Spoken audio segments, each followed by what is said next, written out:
ও দোহার নবাবগঞ্জের ভাইয়েরা, ও যুবকেরা, ও পর্দার আড়ালে অবস্থানরত মা, তোমাদের পায়ে হাত রেখে ঘোষণা করে যাই, অনুরোধ করে যাই, পবিত্র কালামুল্লাহর তেলাওয়াত না শিখিয়া কবরে রওনা দিও না। সবার তো করতে হবে। আমার আল্লাহ ঘোষণা করেছেন কুল্লু নাফসিন যায়িকাতুল মাউত। পৃথিবীতে যত জান আসছে, যত প্রাণ আসছে, যত হায়াওয়ান আসছে, যা কিছু আমার আল্লাহ সৃষ্টি করেছে, সবারই একদিন মৃত্যুর স্বাদ গ্রহণ করতে হবে। মারা যাওয়ার পর বান্দা যখন তোমাকে কবরে রাখবে, কবরে রাখার পর তোমার সর্বপ্রথম যে এসে তোমাকে সিকিউরিটি দিবে, যে এসে তোমাকে আযাব থেকে রক্ষা করবে, সে আর কেউ নয়, সে হলো মহাগ্রন্থ আল কুরআন। এই জন্য আমরা আল কোরআনের তেলাওয়াত করব তো ইনশাআল্লাহ। এই যুবক ভাইয়েরা, যারা এখনো কোরআন শিখতে পারেন নাই, আজকে এই মসজিদের ইমামের কাছে যাবেন, হুজুর এই কোরআনের শিক্ষাটা দিয়ে দেন। এই যুবক ভাইয়েরা, বাড়িতে যারা আছে তাদেরকে কোরআন শিখান, মাদেরকে কোরআন শিখান, বোনদেরকে কোরআন শিখান। যদি কোরআন না শিখান, ভালো করে মনে রাখতে হবে, নবীজি ঘোষণা করেছেন আলা কুল্লুকুম রাইন ওয়া কুল্লুকুম মাসউলুন আন রাইয়াতিহি। এই বান্দা, তোমরা সকলে দায়িত্বশীল। আপনি পরিবারের একজন পুরুষ, আপনার অধীনস্থ যারা আছে সবাই আপনার দায়িত্বে, সবাই আপনার অধীনস্থ, সবার কথা আপনাকে কাল কিয়ামতের ময়দানে জিজ্ঞাসা করবে। কাল কিয়ামতের ময়দানে সন্তান দাঁড়াবে বাবার বুকের উপরে, দাঁড়ায় বলবে, বাবা দুনিয়া থেকে কোরআনের শিক্ষা তুমি দাও নাই, কোরআনের তেলাওয়াত শিখাও নাই। কোরআনের তেলাওয়াত না শিখানোর কারণে আমার নবীজি ঘোষণা করেন ইকালু লিসাহিবিল কুরআন ইকরা ওয়ারতাকি ওয়ারাতিল কামা কুনতা তুরাতিল ফাইন্না মানসিলাতাকা ইনদা আখিরি আয়াতিন তাকরাউহা। আমার আল্লাহ বলেন, ও দুনিয়ার মানুষ ভালো করে শুনে নাও, ইকালু লিসাহিবিল কুরআন, যে ব্যক্তি কোরআনের তেলাওয়াত শিখবে, যে ব্যক্তি কোরআনের নসিহা গ্রহণ করবে, যে ব্যক্তি তার জীবনকে কোরআন অনুযায়ী পরিচালনা করবে, মুসলমান, আমার নবীজি বলেন ইকালু লিসাহিবিল কুরআন ইকরা, কিয়ামতের মাঠে বলবে, ও বান্দা দেখো তো তোমার জন্য একটা লিফট আমি আল্লাহ তৈরি করেছি, এই রকম লিফট দুনিয়ায় দেখেছো কিনা? বলে না না আল্লাহ দেখি নাই। বলে যাও যাও দেখো তোমার জন্য এমন একটা লিফট তৈরি করেছি, ইকরা ওয়ারতাকি ওয়ারাতিল কামা কুনতা তুরাতিল। ও বান্দা ইকরা ওয়ারতাকি, ও বান্দা কোরআনের তেলাওয়াত করো, এক আয়াত তেলাওয়াত করবা, আমার আল্লাহ তোমাকে একতলা উপরে উঠাইবে। এইভাবে তুমি 6666 তলায় তুমি উঠে যাবা, যদি তুমি তোমার জীবনটাকে কোরআন অনুযায়ী পরিচালনা করো, কোরআনের তেলাওয়াত দিয়ে পরিচালনা করো। ও আমার ভাইরা, আজকে এই ময়দান থেকে আমার আপনার ওয়াদা নিতে হবে, কোরআন না শিখে কবরে যাব না। কথা বলেন, হাত উঁচু করে দেখায়, সবাই হাত উঁচু করি, আল্লাহু আকবার, নারায়ে তাকবীর, নারায়ে তাকবীর। হায় আল্লাহ, তোমার যে সমস্ত বান্দারা দুহাত কানে উত্তোলন করেছে রে মালিক, হায় আল্লাহ তোমার এই বান্দাদেরকে এই হাত উঁচু করার ওসিলায় কোরআন শিখিয়া কবরে যাওয়ার তৌফিক দান করো। সকলে বলে আমিন। ফেরেশতারা আল্লাহর কাছে গেলেন, আয় আল্লাহ আসমানের কাছে দরখাস্ত রেখেছিলাম, আসমান তো আপনার এই দরখাস্ত কবুল করে নাই। আল্লাহ বলেন, যাও আলা জাবালিল, যাও পাহাড়ের কাছে যাও। আমার আল্লাহ তাআলা ওয়াল জিবালা আওতাদা, আমার আল্লাহ তাআলা এই জমিনের 3 ভাগ পানি আর 1 ভাগ মাটির উপরে আমাদের এই জমিনকে ভাসিয়ে রাখছেন।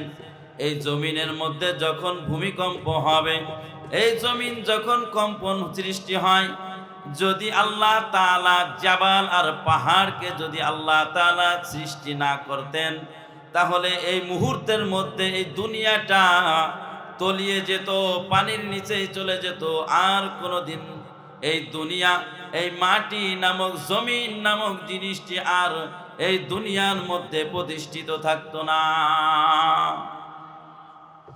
আল্লাহ তাআলা বললেন আলা জাবালিন, যাও পাহাড়ের কাছে আমার কোরআনটাকে নিয়ে যাও। পাহাড়ের কাছে জিজ্ঞাসা করছে ফেরেশতা,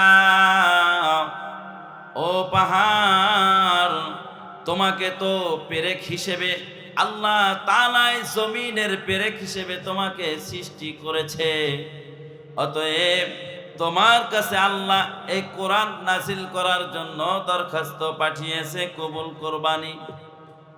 পাহাড় বলে, ভাই এই কোরআনের এত ওজন, এই কোরআনের ওজন সহ্য করার মতো ক্ষমতা নাই, আমার দ্বারা এই কোরআনের ওজন সহ্য করার মতো ক্ষমতা নাই, আমি এটা গ্রহণ করতে পারবো না, অন্য চেষ্টা করো।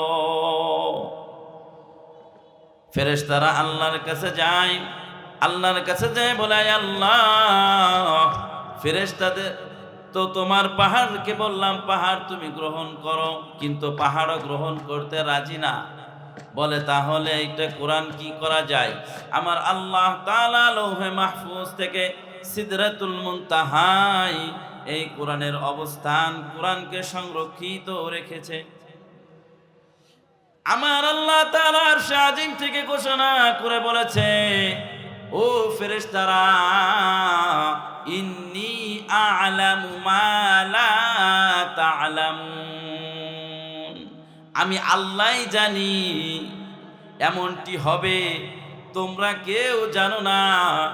আমি আল্লাহ আগের থেকেই জানতাম আমার এই মহাগ্রন্থ আল কুরআন, এটা আমি নাজিল করব, দুনিয়ার কোন বস্তুর উপরে নাজিল করলে সহ্য করতে পারবে না। এটা আমার স্পেশাল পাত্র আছে, স্পেশাল ব্যক্তি আছে, স্পেশাল আমার একটা মানুষ আছে, যে স্পেশাল মানুষের জন্য এই স্পেশাল মহাগ্রন্থটাকে আমি সুন্দর করে সংরক্ষণ করে রেখেছি। বলেন সুবহানাল্লাহ। ফেরেশতারা বলে, আল্লাহ, স্পেশাল মানুষটার নাম কি একটু ঘোষণা করেন। আল্লাহ বলে, ও ফেরেশতা, আমি যদি এখনই নাম ঘোষণা করে দেই তাহলে মজা থাকবে না। এই কোরআনকে বারবার বারবার বিভিন্ন বস্তুর উপরে নাজিল করার জন্য আমি কেন বললাম? তার কারণ হলো, বলতে পারতো পাহাড় কোনো সময় হয়তো বা আমার কাছে বলতে পারতো, আল্লাহ, তোমার জমিনে তোমার নাফরমান বান্দা তোমার নবীর উম্মতের উপরে এই কোরআনের তেলাওয়াতকে তুমি ফরজ করেছিলে, কোরআন শিখা, কোরআনের অনুযায়ী জীবন যাপন করা, জীবনকে পরিচালনা করাকে ফরজে আইন করেছিলে, কিন্তু তোমার বান্দারা তোমার এই মহাগ্রন্থ আল কুরআন অনুযায়ী জীবন চালাই নাই। এই কথা বলতে পারে পাহাড়ে, এই কথা বলতে পারে আসমানে, এই কথা বলতে পারে সমুদ্রে, এই কথা বলতে পারে দুনিয়ার বড় বড় যত সৃষ্টি আছে সবাই। এই জন্য আমার আল্লাহ, ইন্নাল্লাহ, নিশ্চয় আল্লাহ তাআলা, ওয়া কাইদাল্লাহ, আল্লাহ তাআলার কৌশল বড় মারাত্মক কৌশল, পৃথিবীর কোন মানুষ এই কৌশল ধরতে পারবে না। আমার আল্লাহ নিজের উপরে দোষ নিবেন না। এই জন্য আল্লাহ বারবার বারবার বিভিন্ন জন্তুর উপরে কোরআনকে নাজিল করার জন্য বলেছিলেন। আল্লাহ তাআলা কি কোনো দোষ নেয় বলেন তো দেখি? অনেক জায়গায় এমন হয়, অল্প পানি, হাঁটু পানি হবে বা মাজা পর্যন্ত, কোমর পর্যন্ত পানি হবে, এই পানির মধ্যে কিন্তু অনেক সময় দেখা যায় মানুষ ডুবে মারা গেছে। সাঁতার জানে, সব কিছু জানে, তারপরেও মারা যায়, যায় কি যায় না? কথা বলেন ভাই। এমন জায়গা হঠাৎ করে অ্যাক্সিডেন্ট হয়ে গেছে, মারা গেছে। এমন জায়গা কোথাও কোনো আগুন নাই, কিছু নাই, হঠাৎ করে একটু আগুনের ফুলকি আসছে, তাকে পুড়িয়ে ছারখার করে দিছে। আমার আল্লাহ তাআলা এই দায়িত্ব এই তার উপরে নেন না। আল্লাহ তাআলা বলে, বান্দা, তোমার মৃত্যু তো যখন হবে, তো মৃত্যুর আল্লাহ তাআলা একটা মাধ্যম করে দেয়, একটা ওসিলা করে দেয়। ভাইয়েরা আমার, এই জন্য আল্লাহ তাআলা বলে, আমার কাছে পাহাড়ে হয়তো বা বলতে পারতো, আয় আল্লাহ, কেন নাজিল করলেন আমার উপরে? আসমান বলতে পারতো আমি আল্লাহ সবার কাছে নাজিল করার জন্য দরখাস্ত করে আমি এখন মুক্ত, আমার উপরে আর দোষ চাপাইতে পারবে না। তবে একটা কথা তোমাদেরকে বলি, সেটা হলো এই মহাগ্রন্থ আল কুরআন। আচ্ছা ভাইয়েরা, আপনারা বলেন তো দেখি, দুনিয়ার যে সমস্ত সিলেবাসের বইগুলো আছে, শিক্ষাক্রম যে বইগুলো আমাদেরকে দেওয়া হয়, বাংলা ইংলিশ সহ যত বই দিই, বলেন তো দেখি এগুলো ধরতে গেলে কি ওযু করা লাগে? বলেন, ওযু করা ফরজ? ওযু করা লাগে না, ওযুর দরকার হয় না। কিন্তু একটা কালাম, একটা কিতাব এমন আছে যে কিতাব ধরতে গেলে ওযু ছাড়া ধরা যাবে না। এই জন্য আল্লাহ তাআলা সূরাতুল ওয়াকিয়ার মধ্যে বলেছেন, লা ইয়ামাসসুহু ইল্লাল মুতাহহারুন। এটা এমন মহাগ্রন্থ আল কোরআন, যে কোরআন কেউ ওযু ছাড়া ধরতে পারবে না। আল্লাহ পাক এই কোরআনকে এত সম্মানিত করেছে। দেখবেন কোরআনের সাথে যে গ্লাভটা আমরা লাগিয়ে রাখি, আমাদের গায়ে যে জামাটি আছে, এই জামা আমরা অনেক সময় নিজেরা পাড়াই। অনেক সময় আমরা এই যে সামিয়ানার কাপড়গুলো দেখতে পাচ্ছি, এই সামিয়ানার কাপড়টাকে আমরা পায়ের নিচে দিয়ে পদদলিত করি, আমাদের কোনো বিবেকে বাধা দেয় না। পক্ষান্তরে এই সামিয়ানার এই কাপড়টাই যখন কোরআনের গায়ের সাথে সংস্রব লাগিয়ে যায়, কোরআনের গ্লাভ হয়ে যায়, বলেন তো দেখি একজন প্রকৃত পক্ষে মুসলমান হলে, আল্লাহ প্রেমিক হলে, কোরআন প্রেমিক হলে, আল্লাহর মাহবুব হলে, বলেন তো দেখি ওই গ্লাভটি আর সে জীবনে কোনোদিন পাড়াইতে পারে? বলেন, পারবে না। ঠিক তেমনি ভাবে আমার আর আপনার মাথার উপরে যে টুপিটা কিন্তু কাপড়ের টুপি। আমরা কত কাপড় দিয়ে তো ময়লা পরিষ্কার করি। অনেকে আছে বাথরুমে টিস্যু হিসেবে কাপড়ও ব্যবহার করে, অনেক জায়গায় আছে। কিন্তু সেই কাপড়টাই যখন মহাগ্রন্থ আল কোরআন আমার আল্লাহর ঐশী বাণীর সাথে যখন লেগে যায়, তখন ওই কাপড়ের দাম এত হয়ে যায়। যখন ফ্রান্সের মধ্যে আমার এই মহাগ্রন্থ আল কোরআন পড়ানোর জন্য, আপনারা সবাই দেখেছেন, কোরআনের অবমাননা করার জন্য যখন কোরআন পুড়িয়েছিল, একজন বীর যে এই কোরআনের সম্মান রক্ষা করার জন্য দৌড়ে এসে তাকে প্রতিহত করেছিল কিনা কথা বলেন। সম্মানিত ভাইরা, আমার আর আপনার সামনেও যদি কেউ কখনো কোরআনের কোনো অবমাননা করে, ঘরে বসে থাকবেন নাকি বের হবেন? কথা বলেন। ঘরে বের হওয়া লাগবে। ঘরে বসে কোরআনের অবমাননাকারীর বিচার করা যাবে না। এই বারোয়াখালীর বাজারে কোরআন অবমাননা নিয়ে আমরা মিছিল করেছি, বিক্ষোভ মিছিল করেছি। এখানে যত মানুষ আছে আমার মনে হয় এত মানুষও সেখানে হয় নাই। তাহলে কি বোঝা গেল? ঈমান কোথায় আমাদের? আল্লাহ তাআলার বাণী কোরআনের মর্যাদা কোথায়? আল্লাহর রসুলের মর্যাদা কোথায়? সব আমরা ম্লান করে দিয়েছি, নিজেদের স্বার্থে সব ত্যাগ করে দিয়েছি। আর কিছু সময় তো আমরা এমনই পার করেছি, বিগত 15টা বছর এমন পার করেছি যেখানে আপনি কোরআনের কথা যদি বলতে যান আপনি অ্যারেস্ট হয়ে যাবেন। মাহফিলগুলো বন্ধ করেছে। আমাদের প্রিয় হুজুর ডক্টর মিজানুর রহমান আজহারিকে দেশ থেকে তাড়িয়ে দিয়েছে। হাজার হাজার উলামায়ে কেরামকে জেলের কাষ্টে দিন দিন তাদের ভুগতে হয়েছে। আল্লামা মামুনুল হক, দেলোয়ার হোসাইন সাহিদি সহ বড় বড় উলামায়ে কেরাম যাদেরকে ওই জেলের মধ্যে তাদের কষ্টের জীবন পার করতে হয়েছে। আয়না ঘর নামক নিষ্ঠুর একটা ঘর তৈরি করে আমার মুসলমানদেরকে তছনছ করে দিয়েছে। আমি এই প্রসঙ্গে একটা কথা আপনাদেরকে বলতে চাই। আজকে যারা ধানমন্ডির 32 নম্বর বাড়ি ভাঙ্গা নিয়ে নিজেদের মনে মায়া কান্না শুরু করেছেন, আপনারা বিগত আরো 15 বছর আগের এক খবর নেবেন।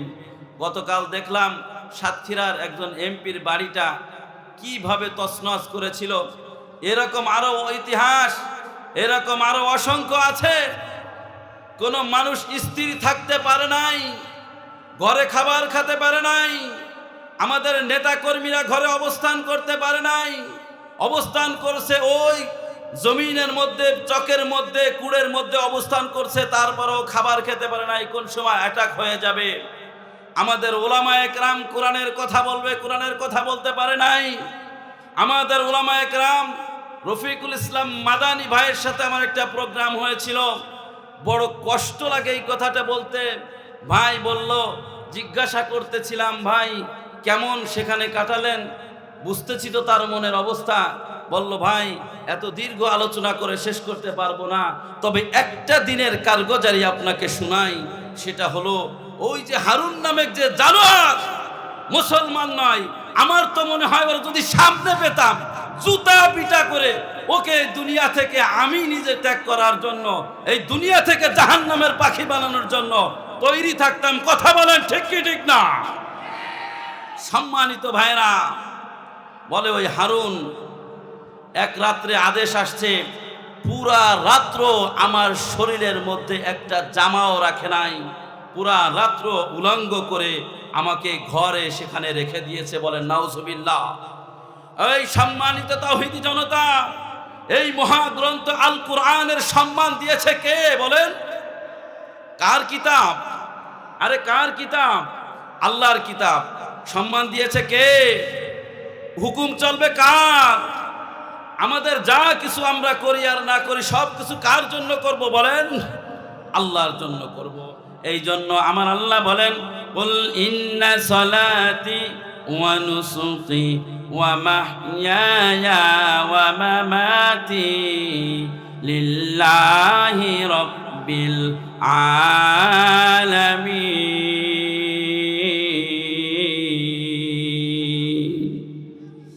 আমার আল্লাহ বলেন, ইন্না সলাতি ওয়া নুসুকি, আমার নামাজ, আমার কুরবানি, ইন্না সলাতি ওয়া নুসুকি ওয়া মাহইয়ায়া ওয়া মামাতি। ও বান্দা, আমার তোমার বেঁচে থাকা, তোমার মরে যাওয়া, তোমার নামাজ, তোমার কুরবানি, তোমার হজ, তোমার যাকাত, তোমার কাজ কর্ম সব কিছু হবে কার জন্য? কথা বলেন। আল্লাহর জন্য। আমার আল্লাহ বলে, বান্দা যখন তোমার সমস্ত কাজ আমি আল্লাহ, রেজা বিল কাজা রেজা বির রব, আমি আল্লাহকে খুশি করার জন্য তোমার কাজ হবে। ও বান্দা, তুমি ভালো করে মনে নাও, আমি আল্লাহ তোমাকে জান্নাতের মেহমান বানাইয়া দিব। সুবহানাল্লাহ। সম্মানিত ভাইরা, আলোচনা কিন্তু চলতেছে এখনো। ভূমিকা, আমরা এখানে কেন আসছি এই কথাটি বোঝানোর জন্য এই কথাগুলো আমরা সামনে আনলাম। তো আল্লাহর নবী মুসলিম শরীফের হাদিসের মধ্যে বললেন, ইয়াতলুনা কিতাবাল্লাহ, যে ব্যক্তি আমার কোরআনের তেলাওয়াত করবে, কোরআনের তেলাওয়াত। কথা বলেন তো দেখি ভাইয়েরা আমার, এখানে যদি 1 লক্ষ মানুষ হয়, আমার কাছে মনে হয় 10,000 মানুষও কোরআনের তেলাওয়াত পারে না, আলেম ওলামা ব্যতীত। কথা যদি ভুল হয় কাউন্টার দিয়েন। আমার কাছে মনে হয় বহুত নেতা আছে, খেতা আছে, অনেক কিছু আছে, কিন্তু সব চালাইতে পারে, সূরা ফাতিহাটাও শুদ্ধ করতে পড়তে জানে না। কথা বলেন ঠিক কি ঠিক না? এ বড় পরিতাপের বিষয় রে ভাই। মহাগ্রন্থ আল কুরআন আমার আল্লাহ আসমান এর উপরে নাজিল করলো, আসমান নিল না। জমিনের উপরে নাজিল করলো, জমিন নিল না। পাহাড়ের উপরে নাজিল করলো, পাহাড় নিল না।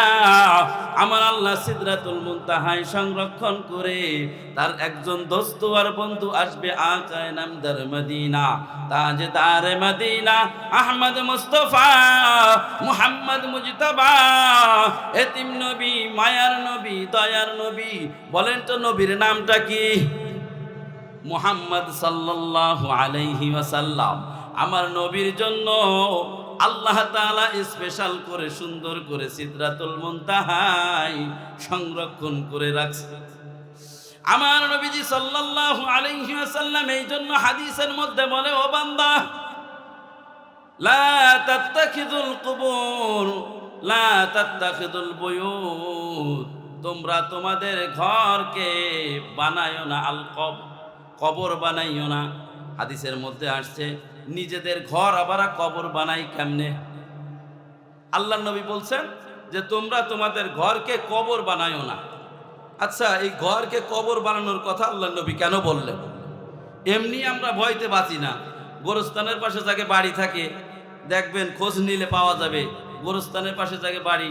অনেকে আছে তো ওই জায়গায় চেঞ্জ করে অন্য জায়গায় বাড়ি বাঁধে, যে বাবারে গোরস্থানের মধ্যে না জানি কি আসে উঠে ধরে। আছে কি আছে না? কথা বলে। অনেকে আছে গভীর রাত্রে গোরস্থানের পাশ দিয়ে হেঁটে যেতে খুব কষ্ট পায়, ভয় পায়, আছে কি আছে না?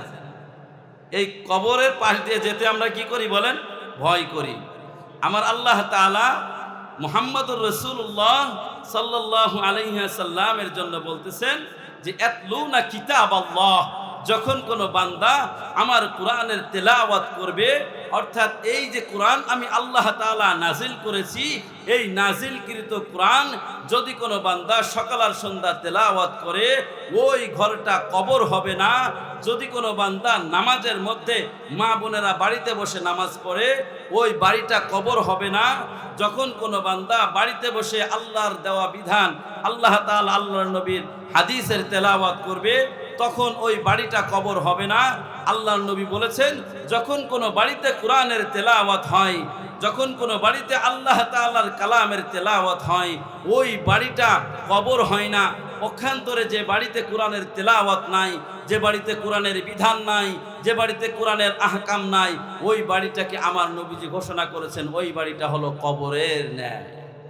এখন অনেকে বলতে পারেন, হুজুর আমাদের বাড়িতে তো 4-5টা কোরআন আছে, তাহলে তো আমাদের বাড়ি আর কবর হচ্ছে না। এখন আমি আপনাদের কাছে উল্টো একটা প্রশ্ন রাখবো, সেটা কোরআন আপনি 4টে কেন 4000 কোরআন আপনার বাড়িতে রাখেন, কোরআন কি কখনো খুলে দেখা হয়? কোরআন কি কখনো একটু খুলে আমরা দেখছি যে কোরআনের ভিতরে আছে কি? অনেকে এমন আছে, ভালো করে শুনে নেন মুসলমান, অনেকের বাড়িতে যে আজকেই দেখবেন আলমারির উপরে যে কোরআনটা রয়েছে, কোরআনের উপরে হাত দিলে মনে হয় 1 কর ডেবে যাবে, ময়লা জমে গেছে, পরিষ্কার করার মতো সময় পায় না। বাড়িতে বিটিরা সারাদিন ইউটিউব আর ফেসবুক আর চ্যাটিং আর ব্যাটিং আর অন্য পুরুষের সাথে কথা বলবে, নাকি কোরআন শরীফটা পরিষ্কার করে রাখবে? আছে কি আছে না? কথা বলেন না কেন? আর বেশি যারা এদিক তো প্রবাসী ভাইরা বেশি, যারা বিদেশ চলে গেছে তাদের আর দরকার নাই খোঁজ খবর নেওয়ার। ও কোরআন ওইভাবে পড়ে থাকবে যতদিন পর্যন্ত বাড়ি না আসবেন। ও কোরআন ওই ছাদের পরেই পড়ে থাকবে। ভালো দেখে শুনে বউ একটা নিয়ে আসছে, একটা গল্প মনে করবো, পড়ে গেল, বলবো নাকি? এ আপনাদের কি বিরক্ত হচ্ছেন নাকি? আওয়াজ করে বলেন, বিরক্ত হচ্ছেন? আলোচনা চলবে, তাহলে একটা গল্প আপনাদেরকে শোনাই। এক লোক কোরআনের তেলাওয়াত করতে জানে না, কোরআন পড়তে জানে না। এখন তো বিবাহ শাদী করা দরকার। দেখবেন আমাদের গ্রাম অঞ্চলে একটা প্রচলন আছে, আয়সা আমাদেরকে বলে, হুজুর আমার মেয়ের একটু কোরআন শরীফটা শিখাই দিয়েন।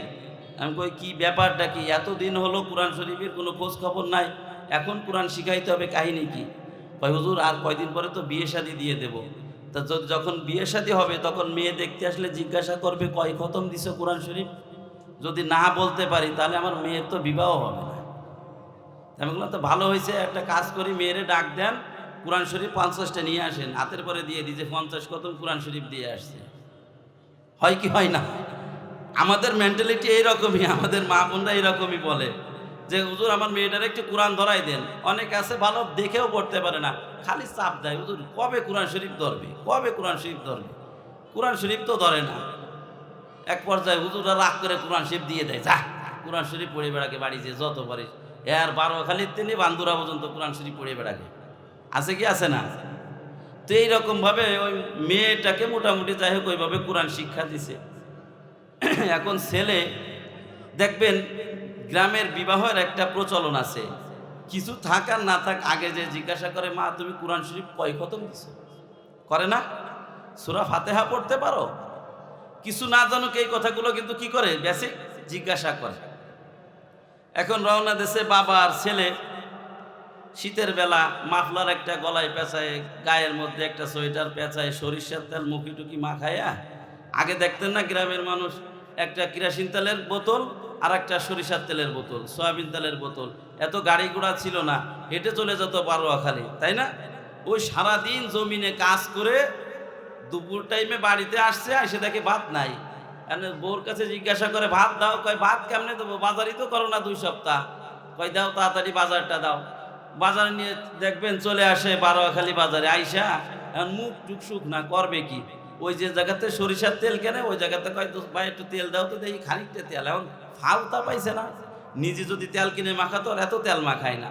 ওই ফাউ তেল পাইছে, কয়টু তেল দাও, তো ওখানে আসে না, ও দোকানদার মনে করছে যে আর কতটুক তেল বা নেবে, ও ইচ্ছা মতো দুই হাতে নিয়ে মাথা মোটা মনে করেন যে সারা শরীর মাখায় ফেলাই দেয়, যে আর এক সপ্তাহের মধ্যে তোর বাজারে আসবো না, তেল মাখা হবে না, এক সপ্তাহটা আজকে মাখাই যায় বাজার থেকে।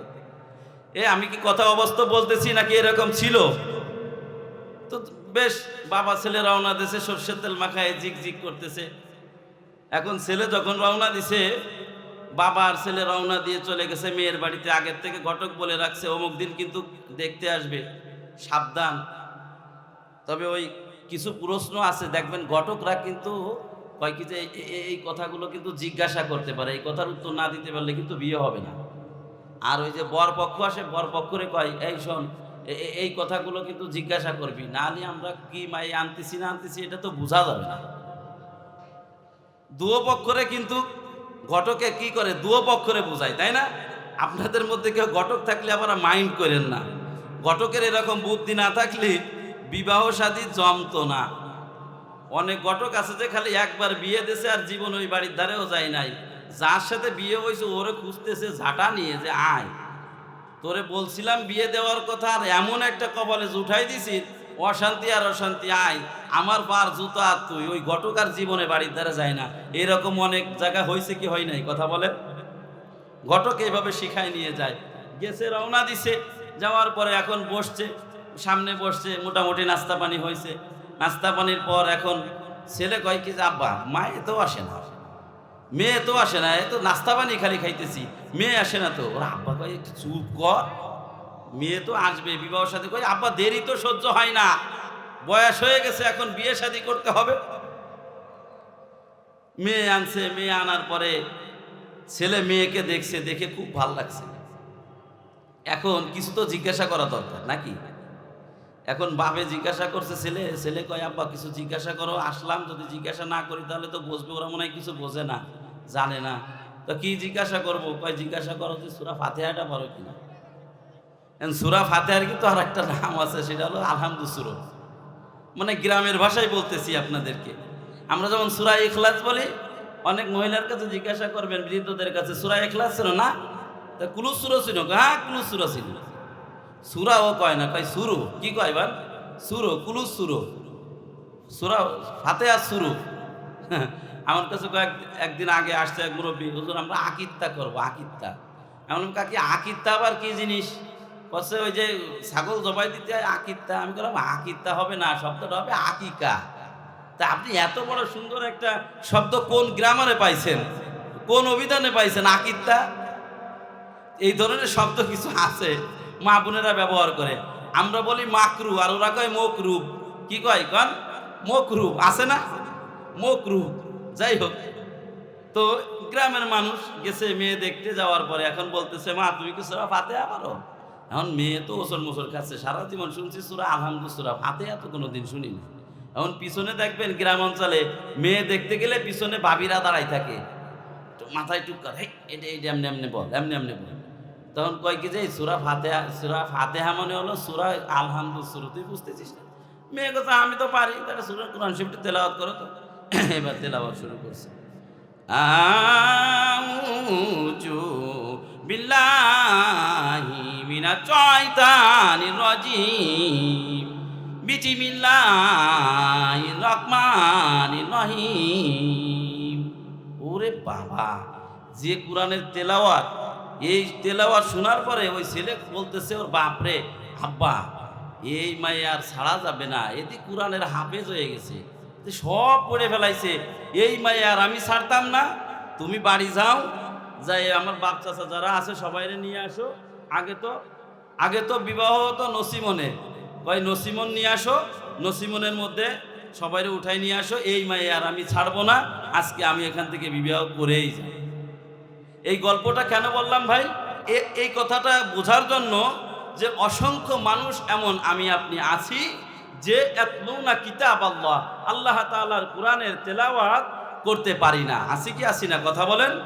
অথচ আমার আল্লাহ পাক যদি জিজ্ঞাসা করে, এই বান্দা আমি তো কাউর উপরে কোরআন দেই নাই, আমি কোনো নবীর উপরে কোরআন দেই নাই, আমি তো স্পেশাল করে ভালোবেসে তোর নবীর জন্য তো আমি কোরআনটা রেখে দিয়েছিলাম, কিন্তু নবী তো চলে গেল, যাওয়ার পরে তোরা আমার কোরআনের তেলাওয়াতটাও জীবনে করলি না, অথচ তোরা আমার মুসলমান দাবি করিস, তোরা আমার বান্দা দাবি করিস, এই কোরআনের তেলাওয়াতটা তোদের করার দরকার ছিল।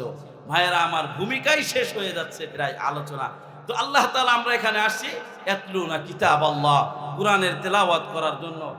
2 নম্বর ওয়ায়াতাদারাসুনা বাইনাহুম, একজন বলছি আর একজন আমরা শ্রবণ করতেছি, যে এইরকম ব্যক্তির ব্যাপারে আমার নবী মুহাম্মদুর রাসূলুল্লাহ সাল্লাল্লাহু আলাইহি ওয়াসাল্লাম মুসলিম শরীফের 5665 নম্বর হাদিসের মধ্যে বলেন, ইল্লা নাসালাত আলাইহিমুস সাকিনা, যখন কোনো বান্দা কোনো ঘরে ইয়াতলুনা কিতাব আল্লাহ, আল্লাহ তাআলার ঘরে অথবা আল্লাহ তাআলার ঘরের বাহিরে আমার ঐশীবাণী কোরআনের তেলাওয়াত করবে, আও ইয়াতাদারাসুনা বাইনাহুম, অথবা এরকম মাহফিলের আয়োজন করবে, শ্রবণ করবে, শুনবে, আমার নবীজি ঘোষণা করেন, আমার নবীজি বলেন, ইল্লা নাযালাত আলাইহিমুস সাকিনা, আল্লাহ তাআলার পক্ষ থেকে ওই বান্দার উপরে সাকিনা নামক প্রশান্তি আল্লাহ দান করে দেন। সুবহানাল্লাহ। আর হয় ইল্লা নাযালাত আলাইহিমুস সাকিনা ওয়া গাশিয়াতুহুমুর রাহমা, আমার নবীজি বলে, যখন মানুষ কোরআনের তেলাওয়াত করে, যখন মানুষ কোরআনের মাহফিলে আসে বসে বসে, তখন ওই বান্দাকে আমার আল্লাহ তাআলা আরশে আজিম থেকে ফেরেশতাদের মাধ্যমে রহমত দ্বারা তাদেরকে ভরপুর করে দেয়। সুবহানাল্লাহ। ও দোহার নবাবগঞ্জের ভাইরা, আমার নবীজি শুধু রহমত আর সাকিনা নাজিল করার ঘোষণা দিয়ে শেষ করে নাই, আমার নবীজি বলেন, ইল্লা নাযালাত হামুল ওয়া হাফাতহুমুল মালাইকা ওয়া যাকারাহুমুল্লাহু ফী মান ইনদাহ। সকলে বলি আল্লাহু আকবার। আতিনা ফি দার দুনিয়া না হাসান, আতিনা ফি দার উকবানা হাসান, ইয়া গিয়াসাল মুস্তাগীসিন আহদিনা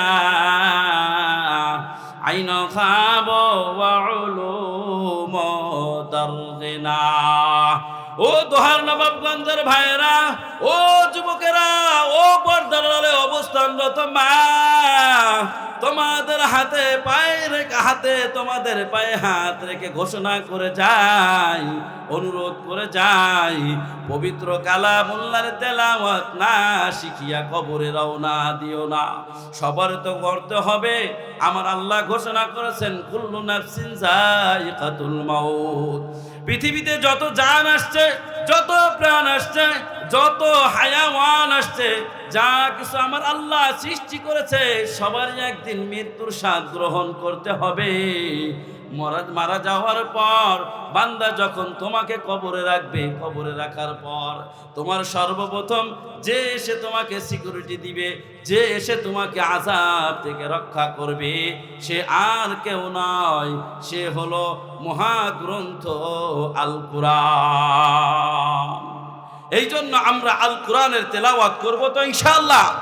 এই যুবক ভাইয়েরা, যারা এখনো কোরআন শিখতে পারেন নাই, আজকে এই মসজিদের ইমামের কাছে যাবেন, হুজুর এই কোরআনের শিক্ষাটা দিয়ে দেন। এই যুবক ভাইয়েরা, বাড়িতে যারা আছে তাদেরকে কোরআন শিখান, মাদেরকে কোরআন শিখান, বোনদেরকে কোরআন শিখান। যদি কোরআন না শিখান, ভালো করে মনে রাখতে হবে, নবীজি ঘোষণা করেছেন, আলা কুল্লুকুম রাইন ওয়া কুল্লুকুম মাসউলুন আন রাইয়াতিহি। এই বান্দা, তোমরা সকলে দায়িত্বশীল। আপনি পরিবারের একজন পুরুষ, আপনার অধীনস্থ যারা আছে সবাই আপনার দায়িত্বে, সবাই আপনার অধীনস্থ, সবার কথা আপনাকে কাল কিয়ামতের ময়দানে জিজ্ঞাসা করবে। কাল কিয়ামতের ময়দানে সন্তান দাঁড়াবে বাবার বুকের উপরে, দাঁড়ায় বলবে, বাবা, দুনিয়া থেকে কোরআনের শিক্ষা তুমি দাও নাই, কোরআনের তেলাওয়াত শিখাও নাই। কোরআনের তেলাওয়াত না শিখানোর কারণে আমার নবীজি ঘোষণা করেন, ইকালু লিসাহিবিল কুরআন ইকরা ওয়ারতাকি ওয়ারাতিল কামা কুনতা তুরাতিল ফাইন্না মানসিলাতাকা ইনদা আখিরি আয়াতিন তাকরাউহা। আমার আল্লাহ বলেন, ও দুনিয়ার মানুষ, ভালো করে শুনে নাও। ইকালু লিসাহিবিল কুরআন, যে ব্যক্তি ব্যক্তি কোরআনের তেলাওয়াত শিখবে, যে ব্যক্তি কোরআনের নসিহত গ্রহণ করবে, যে ব্যক্তি তার জীবনকে কোরআন অনুযায়ী পরিচালনা করবে, মুসলমান, আমার নবীজি বলেন ইকালুল সাহিবিল কোরআন ইকরা, কিয়ামতের মাঠে বলবে, ও বান্দা দেখো তো তোমার জন্য একটা লিফট আমি আল্লাহ তৈরি করেছি, এই রকম লিফট দুনিয়ায় দেখেছো কিনা? বলে না না আল্লাহ দেখি নাই। বলে যাও যাও দেখো তোমার জন্য এমন একটা লিফট তৈরি করেছি, ইকরা ওয়ারতাকি ওয়ারাতিল কামা কুনতা তুরাতিল। ও বান্দা ইকরা ওয়ারতাকি, ও বান্দা কোরআনের তেলাওয়াত করো, এক আয়াত তেলাওয়াত করবা, আমার আল্লাহ তোমাকে একতলা উপরে উঠাইবে, এইভাবে তুমি 6666 তলায় তুমি উঠে যাবা যদি তুমি তোমার জীবনটাকে কোরআন অনুযায়ী পরিচালনা করো, কোরআনের তেলাওয়াত দিয়ে পরিচালনা করো। ও আমার ভাইরা, আজকে এই ময়দান থেকে আমার আপনার ওয়াদা নিতে হবে, কোরআন না শিখে কবরে যাব না। কথা বলেন, হাত উঁচু করে দেখায়, সবাই হাত উঁচু করি, আল্লাহু আকবার, নারায়ে তাকবীর, নারায়ে তাকবীর। আয় আল্লাহ, তোমার যে সমস্ত বান্দারা দুহাত কানে উত্তোলন করেছে রে মালিক, আয় আল্লাহ তোমার এই বান্দাদেরকে এই হাত উঁচু করার ওসিলায় কোরআন শিখিয়া কবরে যাওয়ার তৌফিক দান করো, সকলে বলে আমিন। সময়ের সংক্ষিপ্ত পরিসরে আরো ধারাবাহিক আলোচনা চলতেছিল, ভূমিকার মধ্যে শেষ করে দিলাম। আল্লাহ পাক আমাদের সকলকে অন্তত পক্ষে এই কথাগুলো বোঝার এবং আমল করার তৌফিক দান করুক, সকলে বলি আমিন। ওয়া মা আলাইনা ইল্লাল বালাগ। আসসালামু আলাইকুম ওয়া রাহমাতুল্লাহি ওয়া বারাকাতুহু।